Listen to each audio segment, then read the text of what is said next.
So we've talked about this framework before in previous classes. This is the framework I teach for negotiating behavioral change. Whether you're working with a peer or whether you're working with an employee, it's the same. It's a structured conversation where there are three parts. If you get really good at it, it becomes natural and you can bring about tremendous changes with people. But this is the format. It's not like a silver bullet. It's just a format that you go through. So let's talk about it a little bit. In the goals portion of this, you might start it out by saying, my goal in having this conversation with you is what? This should be a high goal. What a lot of managers will do is they start right out correcting the situation. They say, okay, it's come to my attention that you did this, don't do that anymore, that's a problem, whatever. The person doesn't get it, nothing changes. So if you're going to change a mental model, we start with goals and we don't want to set them off and get them defensive. We say, okay, my goal in having this conversation with you is what? To improve teamwork in a group, to improve relationships of people on the team. We're looking for the high-level result that we're trying to accomplish that is the reason that you're talking to the employee. This is in contrast with punishment and guilt and blame. Again, you got to eliminate that stuff from your vocabulary because you cannot be effective with people if you use blame. Blame is in the past. We're here talking about something you did. You did this and you did it wrong. What are we going to do? We can't change the past. The focus always has to be on goals for the future.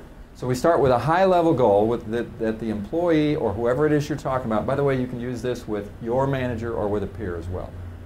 Same kind of conversation. Okay? So the question, or the reason I'm talking to you is the future. I want to make the future better in some way. Now, we're going to get on with roles in a minute. But one of the things we've got to be able to do is to talk about what happened in the past, contrast it with the future, and ask a question. Goals. Goals are not being upheld. There's a behavior that's a problem for goals. We need to be able to, in a non-blaming way, ask a question. What was your goal for doing that? If somebody comes in late consistently, what is your goal for arriving at work 10 minutes late? 3 times this week. Now, it's a funny question. What was your goal? But we're going to try to bring that back around to, if you're doing it, you must have had a goal. Unless you just weren't thinking.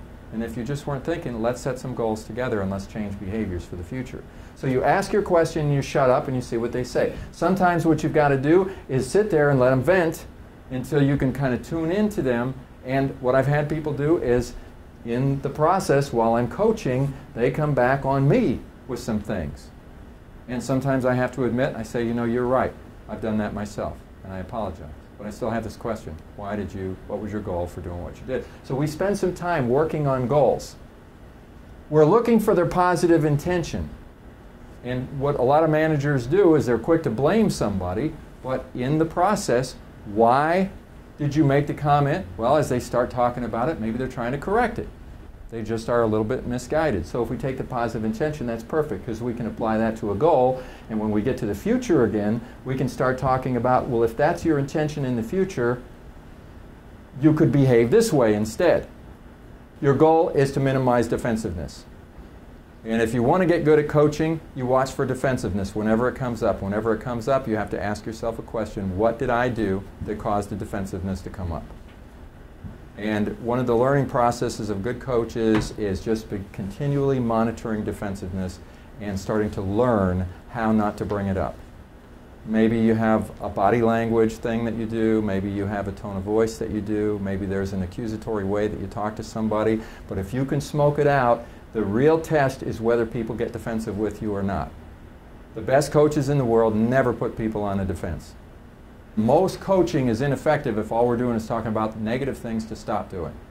The most important coaching is directing the individual towards the positive things that reach the goals that they have that we've agreed on. So now we've talked about goals, now we shift to roles.